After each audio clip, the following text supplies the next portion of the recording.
Doctor loser YouTube চ্যানেলে আজকে অনেক দিন পরে আবার এমন একটা বিষয় নিয়ে আলোচনা করব, বোঝানোর চেষ্টা করব যে বিষয়টা নিয়ে ভিডিও বানানোর রিকোয়েস্ট অনেকবার এসেছিল। সন্তান না হওয়ার কি কি কারণ হতে পারে। তো পার্টিকুলারলি আজকে আমি একটা দিক নিয়ে আলোচনা করব, কারণ আমি দেখেছি আমাদের দেশে হোক কিংবা বাংলাদেশ হোক, যখনই কোনো একটা কাপেলের হাজব্যান্ড ওয়াইফের যখনই কোনো একটা সন্তান হয় না, তখন জেনারেলি মেয়েদেরকেই দায়ী করা হয়, বলা হয় যে মেয়েটারই বোধহয় কোনো সমস্যা আছে বা নানা রকমভাবে। এইটা একটা সামাজিক সমস্যা, যেখানে বারবার বলা হয় যে মেয়েটার জন্যই বোধহয় বাচ্চা আসছে না। তো সেই জন্য আমি ভাবলাম আজকে আমি অন্য দিকটা নিয়ে কথা বলি। তো আজকে আমার এই ভিডিওটাতে আমি মেনলি ছেলেদের কি কি সমস্যার জন্য বাচ্চা হয় না সেইটা নিয়ে আলোচনা করব, কারণ এইটা যেরকম প্রতিটা ছেলের জানা দরকার, ঠিক একই রকমভাবে প্রতিটা মেয়েরও জানা দরকার। কারণ তাদেরকে যখন বিভিন্ন প্রশ্নের সম্মুখীন হতে হয়, তাহলে তারা অ্যাটলিস্ট এই ভিডিওটা দেখাতে পারবে। তো আমি একটা খুব সহজ এক্সাম্পল দিই। আমি যদি মোটামুটি 10 জন এরকমকে ধরি যাদের বাচ্চা হচ্ছে না, তাদের মধ্যে মোটামুটি 5 জনের কারণ যদি হয় মেয়েদের জন্য, তাহলে কিন্তু 4 জনের কারণ ছেলেদের জন্য, এবং একজন থাকে, মানে একটা কাপেল থাকে যেখানে দুজনেরই কোনো না কোনো সমস্যা আছে। অর্থাৎ 10 জনের মধ্যে 5 জনের হয়তো মেয়েটার সমস্যা, 4টে ক্ষেত্রে ছেলেদের সমস্যা, আর একটা ক্ষেত্রে উভয়েরই সমস্যা থাকে। তার মানে এটা আমি অ্যাটলিস্ট বোঝাতে পারলাম যে অলমোস্ট ছেলে এবং মেয়েদের এই যে কারণ যে জন্য বাচ্চা হচ্ছে না সেটা কিন্তু ইকুয়াল। অর্থাৎ যখনই বাচ্চা হচ্ছে না, এইটা বলা যে এটা মেয়েদের জন্য বোধহয় হচ্ছে না, এটা কিন্তু ভুল। কারণ অলমোস্ট সেম মেয়েদের ক্ষেত্রেও যতটা না হওয়ার সম্ভাবনা রয়েছে, ছেলেদের কারণেও ততটা বাচ্চা না হওয়ার সম্ভাবনা রয়েছে। তো এই যে বাচ্চা না হওয়া, এইটাকে আমরা ডাক্তারির পরিভাষায় বলি ইনফার্টিলিটি। এইটাকে আমরা ডাক্তারির পরিভাষায় বলি ইনফার্টিলিটি। এখন প্রশ্ন হচ্ছে, কখন আমি বলবো যে বাচ্চা হচ্ছে না? কারুর বিয়ে হলো বা কেউ বাচ্চা চাইছে, 1 মাস ধরে হয়তো চেষ্টা করছে, সেক্সুয়াল ইন্টারকোর্স করছে এবং বাচ্চা হলো না, তাহলে কি আমি তাকে বলবো যে বাচ্চা হচ্ছে না? না। এর একটা মোটামুটি একটা সংজ্ঞা রয়েছে, একটা ডেফিনেশন রয়েছে, যেখানে আমরা বলি যে অ্যাটলিস্ট 1 বছর বা তার বেশি, অ্যাটলিস্ট 1 বছর বা তার বেশি, এখন বলে 2 বছর, যাই হোক আমি মোটামুটি 1 বছর বা তার বেশি, এই সময়টা ধরে কেউ যদি আনপ্রোটেক্টেড সেক্স করছে, আনপ্রোটেক্টেড সেক্স মানে কি, সে কোনো রকম প্রিকশন ইউজ করছে না, মানে কোনো রকম কন্ডোম হোক, কোনো রকম পিলস হোক, কিছু সে সেগুলো নেয়নি 1 বছর ধরে, 1 বছর ধরে আনপ্রোটেক্টেড সেক্স করে গেছে এবং তারও বেশি সময় ধরে করছে, এবং তারপরেও যখন বাচ্চা হচ্ছে না, তখন সেটাকে আমি বলবো ইনফার্টিলিটি। মানে তখন সেটাকে নিয়ে আমি চিন্তা করব। কারুর 1 মাস হচ্ছে না, 2 মাস হচ্ছে না, 6 মাস হচ্ছে না, সেখানেই ঘাবড়ানোর কোনো দরকার নেই, বা তখনই কেউ যেতেই পারে ডাক্তারের কাছে, যে কেউ যখন খুশি যেতে পারে। বাট এটা চিন্তা করার বিষয় তখন যে বোধহয় কোনো সমস্যা আছে, তাহলে সেটা অ্যাটলিস্ট 1 বছর যদি না হয় চেষ্টা করার পরে, এবং চেষ্টাটা কি বললাম, আনপ্রোটেক্টেড সেক্স, মানে কোনো রকম প্রিকশন ইউজ করা হচ্ছে না, না তো কোনো কন্ডোম, না কোনো পিলস, ইভেন যেগুলো নর্মাল মেথড আছে, অর্থাৎ বীর্যটাকে বাইরে ফেলা, কিংবা যেগুলো ওই ক্যালেন্ডার মেথড যেখানে আমরা হিসেব করে করি, এই সমস্ত কোনো কিছুকেই মেনটেন করা হচ্ছে না, চেষ্টা করা হচ্ছে বাচ্চা করার, এবং তারপরে হচ্ছে না তখন, এবং 1 বছর ধরে চেষ্টা করার পরেও হচ্ছে না, তখনই আমি চিন্তা করব যে বোধহয় তাহলে কোনো সমস্যা আছে, এবং তখন আমি অবশ্যই একজন গাইনিকোলজিস্টের বা একজন ইনফার্টিলিটি স্পেশালিস্টের আমি হেল্প নেব। তো এইটাকে ডাক্তারির পরিভাষায় বলা হয় হচ্ছে ইনফার্টিলিটি। তো আমি যেটা বললাম, আজকে আমি মেনলি আজকের এই ভিডিওটাতে আমি কিন্তু ছেলেদের যে সমস্যা সেইগুলো নিয়ে আলোচনা করব। ছেলেদের যে সমস্যা সেই জিনিসগুলোকে নিয়ে আলোচনা করব, ঠিক আছে? এবং পরবর্তীকালে যদি আপনারা কমেন্টে লেখেন, বলেন, তাহলে আমি পরবর্তীকালে মেয়েদেরগুলোকে নিয়েও আলোচনা করতে পারি। তবে আমার মনে হয় তার থেকেও বেশি গুরুত্বপূর্ণ ছেলেদের সমস্যাগুলোকে নিয়ে আলোচনা করা। এটাতে যারা ছেলেরা দেখবেন তারাও সতর্ক হয়ে যাবেন, এবং মেয়েদেরও জানা দরকার যে শুধুমাত্র তাদের জন্যই যে বাচ্চা হয় না তা নয়, প্রচুর কারণ আছে যেখানে ছেলেদের জন্য বাচ্চা হচ্ছে না। তো সেইটা শুরু করার আগে আমরা জাস্ট একটু বুঝে নিই যে বাচ্চা হতে হলে কি দরকার। তো আমরা যেটা আমি এর আগে অনেক ভিডিওতে বলেছি, তো এইটা হচ্ছে একটা মেয়েদের যে জননতন্ত্র, মেয়েদের যেটা পেটের মধ্যে রয়েছে, এটা হচ্ছে সেই জিনিস। এই যে মাঝখানের স্ট্রাকচার, এইটাকে আমরা জরায়ু বা ইউটেরাস বলি বা জরায়ু বলি। আমি বাংলা ইংরাজি দুটোই লিখছি, যাই হোক এটাকে ইউটেরাস বা জরায়ু বলি। এই দুদিকে যে দুটো পাইপের মতো জিনিস, এইটাকে আমরা ফ্যালোপিয়ান টিউব বলি, এটাকে আমরা ফ্যালোপিয়ান টিউব বলি। এবং এইটা হচ্ছে মেয়েদের ওভারি বা ডিম্বাশয়, যেখান থেকে প্রতি মাসে মানে প্রতি যে মাসিক চক্রের যে মাস, সেখানে প্রতি মাসে একটা করে তৈরি হয়। তো দুটো ওভারি রয়েছে, প্রতি মাসে যে কোনো একটা ওভারি থেকে একটা করেই তৈরি হয়। তো বাচ্চা হওয়ার জন্য কি প্রয়োজন? বাচ্চা হওয়ার জন্য যেটা সবার আগে প্রয়োজন, যে সেই মাসে এই ওভারি থেকে একটা ডিম বেরিয়ে এই যে ফ্যালোপিয়ান টিউবের এই জায়গাটাতে এসে ওয়েট করবে। এটা হচ্ছে প্রথম জিনিস। দ্বিতীয় যে জিনিসটা প্রয়োজন, যে ছেলেদের শরীর থেকে স্পার্ম মেয়েদের শরীরে ঢুকবে। এইটা হচ্ছে মেয়েদের ভ্যাজাইনা, ভ্যাজাইনা বা যোনি, যেখান দিয়ে স্পার্মটা ঢুকবে। এবং অবশ্যই অনেক স্পার্ম, সেগুলোতে আমি আসছি, কিন্তু অ্যাটলিস্ট একটা ভালো স্পার্ম যেটা এখান থেকে ঢুকবে এবং পুরো এই রাস্তাটা দিয়ে যাবে, ফ্যালোপিয়ান টিউবে ঢুকবে এবং এই দুজনের মিলন হবে ফ্যালোপিয়ান টিউবে। এবং এইখানে আলটিমেটলি একটা ছোট্ট বাচ্চার জন্ম হবে, যেটা আলটিমেটলি ভিতরে ঢুকবে এবং ভিতরে ঢুকে এসে এই যে ইউটেরাস বা জরায়ু তার গায়ে বসে বড় হবে। তার মানে অনেকগুলো জিনিস বললাম। মানে বাচ্চা হওয়ার জন্য কি কি প্রয়োজন আমি যদি 1-2 করে বলি, তাহলে 1 নম্বর হচ্ছে প্রথম কথা ডিমটা তৈরি হওয়া প্রয়োজন। 2 নম্বর ডিমটা বেরিয়ে ফ্যালোপিয়ান টিউবে যাওয়া প্রয়োজন। স্পার্ম ঠিক মতো ঢুকে এত অবধি পৌঁছানো প্রয়োজন। দুজনের মিলন হওয়া প্রয়োজন। মিলন হওয়ার পরে এই যে ছোট বাচ্চাটা তৈরি হলো, সেইটার ইউটেরাসের মধ্যে এখানে এসে বসা প্রয়োজন এবং তারপরে বাচ্চা বড় হবে। তার মানে অনেকগুলো ফ্যাক্টর আছে। ডিম তৈরি হওয়া, ডিমের এখানে পৌঁছানো, স্পার্ম ঢোকা, স্পার্ম পৌঁছানো এবং তারপরে এখানে এসে বসা। তো এই জিনিসগুলো যদি সবকটা হয় তাহলেই বাচ্চা হবে। তো মেয়েদের যেদিন আমি আলোচনা করব সেদিন বোঝাই যাচ্ছে সেখানে মেয়েদের সমস্যা এগুলোই হতে পারে, যে ডিম তৈরি হচ্ছে না, ডিম এখানে আসছে না, বা স্পার্ম এখানে পৌঁছাতে পারছে না, মাঝে কোথাও রাস্তা অবস্ট্রাকশন রয়েছে, বা এইটা আলটিমেটলি গিয়ে ইউটেরাসের মধ্যে বসতে পারছে না, হয়তো ইউটেরাসের মধ্যে কোনো সমস্যা রয়েছে। তো এগুলো মেয়েদের সমস্যা, যেগুলো নিয়ে আমি পরের ভিডিওতে আলোচনা করব যদি আপনারা চান। তবে আজকে আমি এই স্পার্মটা নিয়ে আলোচনা করব, যে স্পার্ম কেন ঠিকমতো পৌঁছাতে পারছে না, স্পার্মের কি গন্ডগোল, শুক্রাণুর কি সমস্যা, সেইটা নিয়ে আজকের এই ভিডিওতে আলোচনা করব। তাহলে আমি যদি খুব সিম্পল একটা ছবি এঁকেছি, এটা হচ্ছে একটা ছেলেদের জননাঙ্গ, এটা হচ্ছে একটা ছেলেদের জননাঙ্গ, আর এইটা হচ্ছে একটা মেয়েদের, যেটা আমি অলরেডি আঁকলাম। তো ছেলেদের দুদিকে দুটো টেস্টিস বা শুক্রাশয় থাকে। এইটা হচ্ছে ছেলেদের পুরুষাঙ্গ বা পেনিস, এইটা হচ্ছে ছেলেদের পুরুষাঙ্গ বা পেনিস, এবং তার দুদিকে ছেলেদের দুটো টেস্টিস বা শুক্রাশয় থাকে। তাহলে এইগুলো হচ্ছে ছেলেদের টেস্টিস, এইটা একটা টেস্টিস এবং এইটা একটা টেস্টিস। তাহলে দুটো টেস্টিস বা শুক্রাশয় রয়েছে এবং এইটা হচ্ছে পেনিস।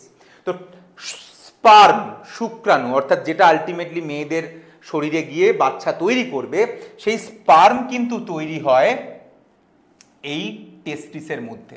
টেস্টিসের মধ্যে স্পার্ম তৈরি হয়, টেস্টিসের মধ্যে স্পার্ম তৈরি হয় এবং তারপরে অনেক স্পার্ম তৈরি হয়। আমি এখানে একটা দেখাচ্ছি। সেই স্পার্ম কিন্তু তারপরে টেস্টিস থেকে এই রাস্তার মাধ্যমে আসবে, এসে আলটিমেটলি এখান থেকে বেরোবে, বেরিয়ে মেয়েদের শরীরে ঢুকবে এবং ঢুকে তারপরে যাবে। তাহলে সমস্যা কি কি হতে পারে আমি যদি খুব সহজভাবে বলি, 1 নম্বর সমস্যা হতে পারে, 1 নম্বর যে সমস্যাটা হতে পারে খুব সহজভাবে বললে, যে এই যে স্পার্ম, এইটা তৈরিতে সমস্যা, এটা তৈরি হচ্ছে না ঠিক মতো, এইটা একটা হতে পারে।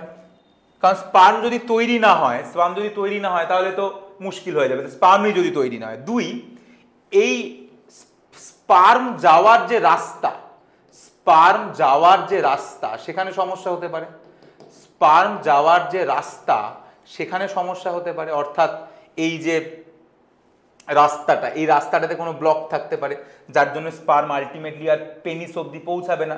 3 নম্বর সমস্যা যেটা হতে পারে, এইবার স্পার্মকে এখান থেকে বেরোতে হবে, বেরিয়ে এখানে ঢুকতে হবে। তাহলে সেই স্পার্ম বেরিয়ে এই যে ঢুকবে, কারণ স্পার্মকে তো আলটিমেটলি মেয়েদের শরীরের মধ্যে ঢুকতে হবে। তাহলে যখন সেক্সুয়াল ইন্টারকোর্স হচ্ছে, যখন সেক্স হচ্ছে, তখন সেই স্পার্মকে এখানে যাওয়ার জন্য এই পেনিসের যে প্রপার ইরেকশন সেটা হওয়া প্রয়োজন। অর্থাৎ পুরুষাঙ্গে সমস্যা থাকতে পারে কোনো, অর্থাৎ 3 নম্বর যেটা সমস্যা হতে পারে, যে পেনিসের কোনো রকম সমস্যা, পেনিসের কোনো রকম প্রবলেম হতে পারে, যার জন্য হয়তো স্পার্মটা ঠিক মতো পৌঁছাচ্ছে না।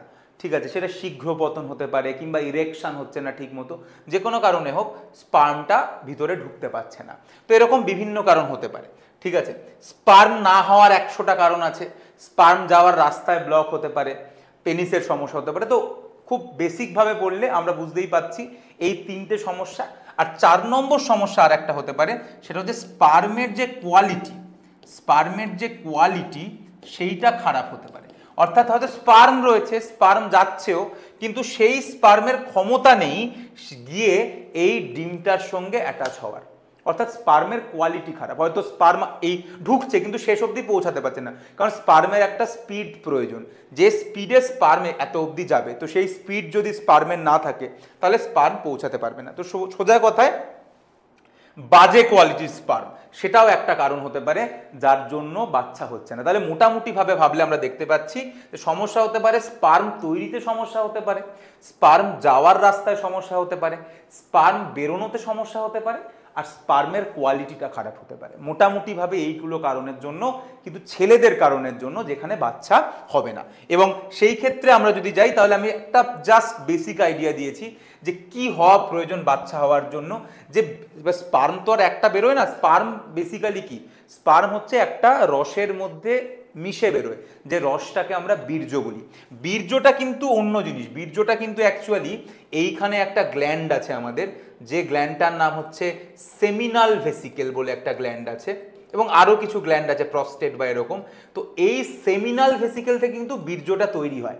বীর্য হচ্ছে একটা রস, সেটা অন্য জিনিস।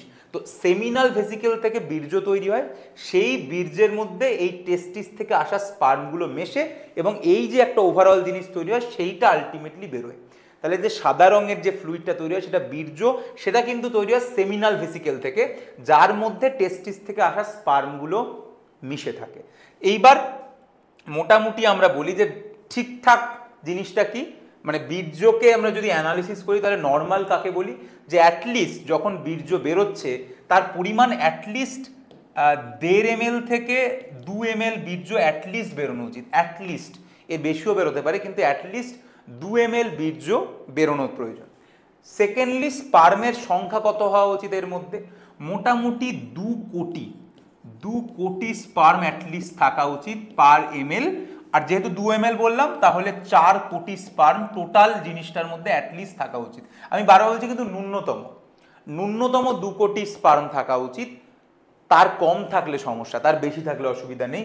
আর স্পার্মের মুভমেন্ট, আমি যে বললাম না, স্পার্মের একটা স্পিড থাকা প্রয়োজন, যে স্পিডের জন্য স্পার্ম পৌঁছবে। তো এই যে যত স্পার্ম বেরোচ্ছে, যেরকম 2 ml এর মধ্যে 4 কোটি স্পার্ম আছে, তার মধ্যে অ্যাটলিস্ট 50% স্পার্মের, অ্যাটলিস্ট 50% স্পার্ম, অ্যাটলিস্ট 50% স্পার্মের যেন এই দৌড়ানোর ক্ষমতাটা থাকে। 50% স্পার্মের, মানে 2 কোটি যদি স্পার্ম বেরো বা 4 কোটি যে স্পার্ম বেরোলো, তার মধ্যে অ্যাটলিস্ট 2 কোটি স্পার্মের যেন সেই পাওয়ার থাকে, তারা শেষ অবধি দৌড়ে পৌঁছাতে পারবে। তাহলে অ্যাটলিস্ট একটা পৌঁছাবে, তার থেকে কম হলে পৌঁছাবে না। কারণ আলটিমেটলি আমার বাচ্চার জন্য একটা স্পার্মই দরকার, 2 কোটি স্পার্ম দরকার নেই। বাট সেই একটা স্পার্মে পৌঁছানোর জন্য আমার 4 কোটি স্পার্ম বেরোনোর দরকার, আর 4 কোটির মধ্যে অ্যাটলিস্ট 2 কোটি স্পার্মের স্পিড প্রয়োজন, তবে আলটিমেটলি একটা স্পার্ম গিয়ে পৌঁছাবে। বিশাল কম্পিটিশন, ভেবে লাভ নেই এগুলো নিয়ে। তো যাই হোক, তো এই হচ্ছে ব্যাপার।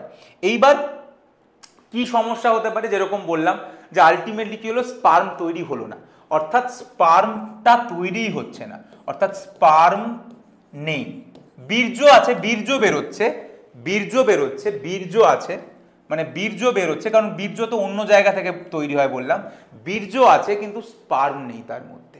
এই রোগটাকে আমরা বলি অ্যাজুস্পার্মিয়া। এই রোগটাকে আমরা বলি অ্যাজুস্পার্মিয়া। এবার এটা অনেক কারণে হতে পারে। একটা কারণ হতে পারে স্পার্ম তৈরি হচ্ছে না, সেই জন্যও অ্যাজুস্পার্মিয়া হতে পারে, যে স্পার্ম তৈরিই হলো না, তাহলেও অ্যাজুস্পার্মিয়া হবে। আবার আমি যদি এই রাস্তাগুলোতে যদি ব্লক হয়ে যায়, তাহলে তো স্পার্ম এসে পৌঁছাবে না, তাহলে এখান থেকে বীর্যটা তৈরি হবে কিন্তু স্পার্ম তার মধ্যে মিশবে না, তাহলে অ্যাজুস্পার্মিয়া হতে পারে রাস্তা ব্লক থাকার জন্য কিংবা স্পার্ম তৈরি না হওয়ার জন্য। তো যেটাই হোক, তার জন্য যেটা হতে পারে যে স্পার্ম নেই, বীর্য আছে তবে স্পার্ম নেই। দ্বিতীয়ত আর কি হতে পারে, দ্বিতীয়ত যেটা বললাম যে স্পার্মের মুভমেন্টের সমস্যা, স্পার্মের মোটিলিটি নেই, যেটাকে আমরা বললাম যে স্পার্মের যে মুভমেন্ট, স্পার্মের যে স্পিড, সেই স্পিডটা স্পার্মের নেই, সেটাও একটা কন্ডিশন। এত কিছু জানার দরকার নেই, সেটাকে আমরা অ্যাসথেনোজুস্পার্মিয়া বলি।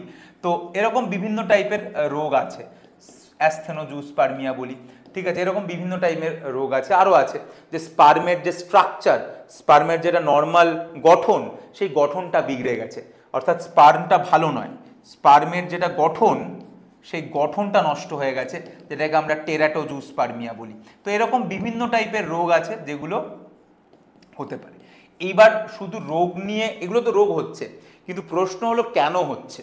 কেন হচ্ছে যদি আমি ভাবি, তাহলে কিন্তু আমরা অনেকগুলো জিনিসের ট্রিটমেন্ট করতে পারবো, বা আমরা ভাবতে পারবো যে কেন হচ্ছে, কেন স্পার্ম তৈরি হচ্ছে না, কেন স্পার্ম যেতে পারছে না, বা কেন আলটিমেটলি বীর্যটা ঠিক মতো বেরোতে পারছে না, যাতে মেয়েদের শরীরে ঠিক মতো ঢুকতে পারে, সেটা কেন, কি কি কারণে হতে পারে।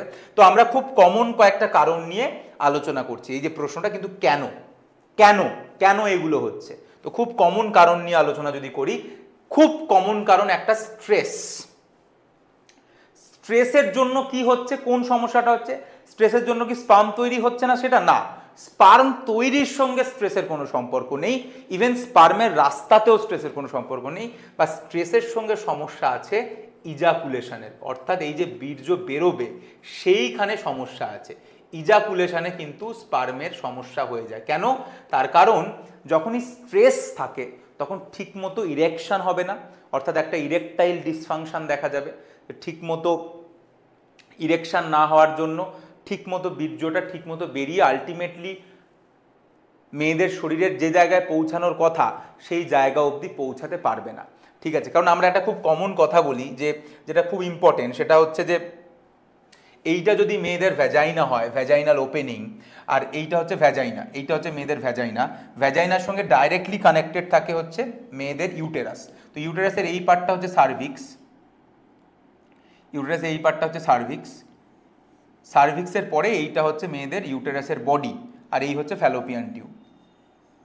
তো এই হচ্ছে মোটামুটি ব্যাপার, এই হচ্ছে ফ্যালোপিয়ান টিউব। এইবার এই যে ছেলেদের যে স্পার্মটা আসবে, আমরা বলি যে অ্যাটলিস্ট স্পার্মটা যেহেতু এইখান থেকে ঢুকবে, স্পার্মটার মানে ইরেকশন হওয়াটা কেন ইম্পর্টেন্ট, কারণ তবেই স্পার্মটা এইখান দিয়ে ঢুকতে পারবে।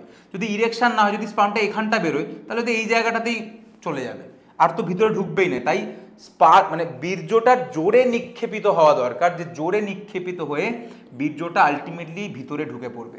যদি ইরেকটাইল ডিসফাংশন থাকে, ইরেকশনে প্রবলেম পেনিসের, তাহলে কিন্তু বীর্যটা আর এই পুরো ভিতরে ঢুকতে পারবে না। তো এইটা হচ্ছে একটা বড় ইম্পর্টেন্ট ফ্যাক্টর। এবং সেই ইরেকটাইল ডিসফাংশনের একটা খুব কমন কারণ হচ্ছে স্ট্রেস। স্ট্রেস খুব একটা কমন কারণ, যার জন্য ইজাকুলেশনে প্রবলেম হতে পারে, বীর্য বেরোতে সমস্যা হতো। দ্বিতীয়ত ওবেসিটি, ওবেসিটিও সেম, ওবেসিটিও একটা খুব বড় কারণ। ইভেন ওবেসিটির সঙ্গে আমি অ্যাড করতে পারি যারা খুব স্মোকিং করে কিংবা খুবই অ্যালকোহল ইনটেক করে, এই সমস্ত ক্ষেত্রে কিন্তু একটা কারণ, এই প্রত্যেকটা কারণ ছেলেদের স্পার্ম কোয়ালিটি ড্রপ করে যায়, এবং তার সঙ্গে ইরেকশনের সমস্যা হয়, এবং আলটিমেটলি বাচ্চা হয় না। তো এই জিনিসগুলোকে আমরা চেঞ্জ করতে পারি, স্ট্রেস আমরা কমাতে পারি, সেটা নর্মালি কমাতে পারি, কাউন্সিলিং করে কমাতে পারি, আর এক্সেসিভ হলে আমরা সাইকিয়াট্রিস্টের কাছে গিয়ে ওষুধ খেয়ে কমাতে পারি। তো স্ট্রেস কমানোর উপায় আমাদের হাতে রয়েছে। ওবেসিটি অর্থাৎ মোটা হওয়া, এইটাও আমাদের হাতে রয়েছে। আমরা যদি খাওয়া কন্ট্রোল করি, এক্সারসাইজ করি, এটাকেও আমরা কন্ট্রোল করতে পারবো। 3 নম্বর, থাইরয়েড। থাইরয়েডের সমস্যা যে সমস্ত ছেলেদের রয়েছে, এটাও কিন্তু একটু খুব বড় কারণ স্পার্মের কোয়ালিটি, স্পার্ম তৈরির প্রসেসকে আটকানো। সো থাইরয়েডের কোনো সমস্যা আছে কিনা সেটাও কিন্তু দেখে নেওয়া প্রয়োজন। এছাড়া আর কি, এছাড়া বিভিন্ন জেনেটিক রোগ থাকতে পারে। অনেকের থাকে যাদের, আমরা ছেলেরা নর্মালি XY হয়, ছেলেদের নর্মালি একটা X ক্রোমোজোম থাকে, একটা Y ক্রোমোজোম থাকে, কিন্তু অনেক সময় দেখা যায় দুটো X চলে এসছে। এরকম অনেক মানুষ রয়েছেন যাদের দুটো X রয়েছে, সেই ক্ষেত্রে কিন্তু ইনফার্টিলিটি হবে। এই পার্টিকুলারলি জিনিসটাকে আমরা বলি ক্লাইনফেল্টার সিনড্রোম। এই জিনিসটাকে আমরা বলি ক্লাইনফেল্টার সিনড্রোম। এটা যাদের মধ্যে রয়েছে তাদের কিন্তু অবভিয়াসলি ইনফার্টিলিটি থাকবে। তার সঙ্গে Y ক্রোমোজোম, যেটার জন্য ছেলেরা ছেলে, সেই Y ক্রোমোজোমে অনেক সময় সমস্যা থাকে। Y ক্রোমোজোমের কিছুটা অংশ ডিলিট হয়ে যায়, যার জন্য সমস্যা হয়। এরকম আরও অনেক জেনেটিক কজ আছে যার জন্য ছেলেদের স্পার্ম তৈরি, স্পার্ম কোয়ালিটি সমস্ত কিছু অ্যাফেক্ট করে। তো এগুলো জেনেটিক কজ এবং এখানে আমরা কিচ্ছু করতে পারবো না, আমাদের এখানে কিছুই করার নেই, এগুলো কিছু করার নেই, এগুলো জিন যদি এরকম হয় আমাদের এখানে কিছু করার নেই। এইটা আর একটা খুব ইম্পর্টেন্ট জিনিস, এইটা হচ্ছে যেটার জন্য বীর্য ঠিক জায়গায় নিক্ষেপিত হচ্ছে না। কেন? কারণ আমি যদি দেখি এইখানে যেটা ওপেনিং, অর্থাৎ যেখান থেকে ছেলেদের তো একটাই ওপেনিং, যেখান থেকে ইউরিনও বেরোয়, যেখান থেকে বীর্যও বেরোয়। নর্মালি ছেলেদের ক্ষেত্রে কিন্তু ওপেনিংটা এই জায়গাটাতে থাকার কথা, নর্মালি কিন্তু ছেলেদের এই জায়গাটাতে ওপেনিংটা থাকার কথা নর্মালি। তবে এখানে দেখা যাচ্ছে যে এইখানে ওপেনিংটা নিচে, এইখানে ওপেনিংটা আরও নিচে এবং এইখানে ওপেনিংটা আরও নিচে। অর্থাৎ বোঝাই যাচ্ছে যদি এইটা যদি ভ্যাজাইনার মধ্যে ঢোকে তাহলে তো এইখানটা থেকে যদি বেরোতো, তাহলে যদি এই জায়গাটা থেকে বেরোতো তাহলে এইটা ওই ভ্যাজাইনা দিয়ে ইউটেরাসের মধ্যে ঢুকতে পারতো। কিন্তু যদি এখান থেকে বেরোয় তাহলে কি করে হবে? তাহলে এই যে কন্ডিশনটা, এইটাকে আমরা বলি হাইপোস্পেডিয়াস। এইটা কিন্তু অনেক ছেলেদের মধ্যেই দেখা যায়, এইটাকে বলা হয় হাইপোস্পেডিয়াস, এবং এইটা কিন্তু অনেক ছেলেদের মধ্যেই দেখা যায় এবং এইটার জন্য কিন্তু বাচ্চা হয় না। তাহলে এইটার ট্রিটমেন্ট করার জন্য কিন্তু আমাকে সার্জারি করতে হবে, এইটার ট্রিটমেন্ট করার জন্য কিন্তু আমাকে সার্জারি করাতে হবে, সার্জারি করিয়ে এইটাকে ঠিক করাতে হবে। তো এই হাইপোস্পেডিয়াস কিন্তু অনেক সময় থাকে। তাই কোন জায়গায় ওপেনিংটা রয়েছে, ঠিক জায়গা আছে নাকি নিচে নেমে এসছে, সেইটা কিন্তু খেয়াল করা প্রয়োজন। কি করব? তো অলরেডি আমি বলে দিলাম, আমি কয়েকটা কমন কারণ নিয়ে আলোচনা করলাম, এছাড়াও আরও অনেক রকম কারণ আছে, কার্টাগনার সিনড্রোম থেকে শুরু করে বহু কিছু আছে, কিছু অটো ইমিউন কন্ডিশন আছে যেখানে স্পার্মকে আমার বডিরই অ্যান্টিবডি গিয়ে নষ্ট করে দেয়, আমি সেগুলোর মধ্যে ঢুকছি না। তবে আমি কিছু কমন কারণ নিয়ে ডিসকাস করলাম। তো কি করব? অলরেডি যেরকম বললাম যে যদি স্ট্রেস হয় তাহলে স্ট্রেসের জন্য স্ট্রেস রিলিফ করব, সেটা আইদার নিজে থেকে করব বা কাউন্সেলিং করে করব কিংবা ওষুধ খেয়ে করব।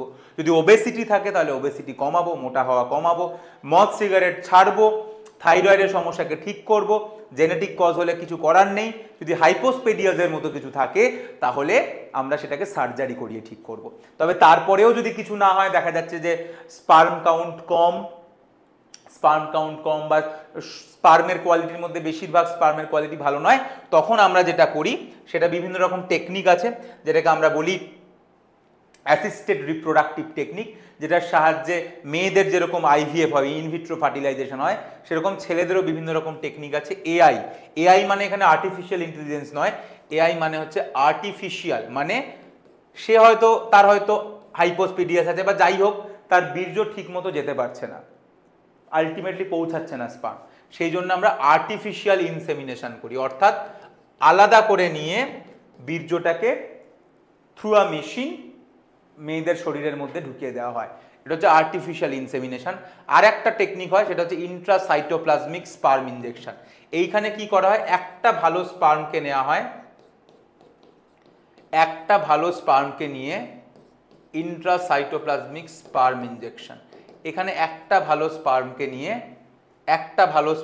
নিয়ে সেই স্পার্মটাকে মেয়েদের যে ডিম তার মধ্যে ঢুকিয়ে দেওয়া হয়। তো এইটা হচ্ছে আর একটা টেকনিক যেগুলো আমরা করতে পারি। তবে আমি আবারও বললাম, আজকের এই ভিডিওটাতে আমি ছেলেদের কি কি সমস্যা হতে পারে তার কয়েকটা জিনিস নিয়ে আলোচনা করলাম। তবে আমি অ্যাটলিস্ট এই ছবিটার মাধ্যমে বোঝাতে পারলাম যে ছেলেদের অনেকগুলো সমস্যাই হতে পারে। তাই এই যে বাচ্চা না হলেই, এই যে কমনলি বাচ্চা না হলেই আমাদের দেশে হোক বা যে কোনো একটা জায়গাতে হোক, মেয়েদেরকে দোষ দেওয়া হয়, বলা হয় যে এবং মেয়েদেরকে একঘরে করে দেওয়া হয়, অনেক সমালোচনা সম্মুখীন হতে হয়, সেটা কিন্তু সম্পূর্ণভাবে ভুল। ছেলেদের বহু সমস্যা হতে পারে, স্পার্ম তৈরিতে গন্ডগোল, স্পার্ম বেরোনোর রাস্তায় গন্ডগোল, স্পার্ম নিক্ষেপে গন্ডগোল এবং স্পার্মের কোয়ালিটি খারাপ হতে পারে। তো এই সমস্ত কারণগুলোকে কিন্তু মাথায় রাখতে হবে। এবং আমি যেরকম বললাম অলমোস্ট 50-50%, একটু বেশি হয়তো 45-55 এরকম পার্সেন্টেজ, 100 জনের মধ্যে 45টা হয়তো ছেলেদের কারণে হয়, 50টা হয়তো মেয়েদের কারণে হয়, 5-10টা হয়তো দুজনের কারণেই হয়। তো যেরকম আমি বললাম, তো এই জিনিসটা, এই কথাগুলো, এই কারণগুলো প্রত্যেকের মাথায় রাখা উচিত, ছেলে মেয়ে নির্বিশেষে। তাই যখনই কোনো একটা কারুর বাচ্চা হচ্ছে না, তখন কিন্তু মেয়েদের এবং ছেলেদের উভয়েরই চেক আপ করা প্রয়োজন। এবং যেটা বললাম যে 1 মাস বাচ্চা হলো না, 2 মাস বাচ্চা হলো না, তাতেই ঘাবড়ে যাওয়ার কিছু নেই। অ্যাটলিস্ট 1 বছর আনপ্রোটেক্টেড সেক্স করার পরে, মানে যখন কোনো রকম প্রিকশন ইউজ হয়নি, পিলস ইউজ হয়নি, তারপরে যদি বাচ্চা না হয়, তখনই আমরা চিন্তা করব, তখন আমরা গাইনিকোলজিস্টের কাছে যাব তারপরে। এবং এই সমস্ত কিছু আমি যেটা বললাম, আমি বলার চেষ্টা করলাম এটাই যে কী কী কারণে হতে পারে, কী কী কথা মাথায় রাখবো, এবং কোনোদিনই নিজের ট্রিটমেন্ট করা উচিত নয়। সবসময় যদি কোনো রকম সমস্যা হয়, মনে হয়, obviously go to a gynaecologist, কাছে যান এবং নিজেকে ঠিক করে তুলুন এবং নিজের ধারণাকে সঠিক করুন, পরিষ্কার করুন, তাহলেই দেখবেন যে কোনো সমস্যাকে আপনি সমাধান করতে পারছেন। দেখা হবে আবার পরের ভিডিওতে। আমি মেয়েদেরটা নিয়েও ভিডিও করব কিনা কমেন্টে জানাবেন। আরও কি টপিকে আমার থেকে ভিডিও শুনতে চান, আমি পড়াই দেখতে চান, সেই টপিকটা কমেন্ট করে জানাবেন। আর চাইলে ডক্টর লুজার ইউটিউব চ্যানেলটাকে আপনারা ফলো করতে পারেন। যারা নিট অ্যাসপিরেন্ট, যারা নিট দেয়, তারা আমার টেলিগ্রাম চ্যানেল জয়েন রাখতে পারে, যেটার লিঙ্ক আমরা ডেসক্রিপশানে দিয়ে রাখবো। আজকের ভিডিও এই অবধি, দেখা হবে নতুন কোনো ভিডিওতে।